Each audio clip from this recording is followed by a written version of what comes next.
आल Rajput international association Bahawal नगर के ज़िले सदर हाफिज मोहम्मद अख्तर सदीक जोहिया ने यौम दिफा पाकिस्तान के हवाले से अपने पैगाम में कहा, 6 सितंबर 1965 पाकिस्तान की तारीख का वो दिन है जब हमारी पाक आर्मी के जवानों ने जुर्रत और बहादुरी की नई तारीख रकम की। उन्होंने कहा, पाकिस्तान की सोनी धरती की हिफाजत के लिए पाकिस्तानी कौम का हर फर्द अपने लहू का आखिरी कतरा बहाने के लिए हर वक्त तैयार है। उन्होंने कहा, यौम दिफा पाकिस्तान के मौके पर तमाम शोबा हाय ज़िंदगी से ताल्लुक़ रखने वाले अफराद का इकट्ठा होने का मकसद दुनिया को बावर कराना है कि हमारे जिस्मों में चलता हुआ खून वतन की हिफाजत करना जानता है। उन्होंने कहा, कौम का हर फर्द दुनिया की नंबर 1 पाक फ़ौज के शाना बशाना खड़ा है और एक कदम भी पीछे नहीं हटेगा।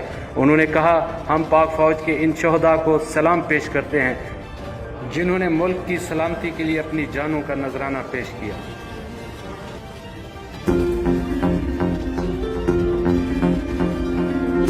Pakistan!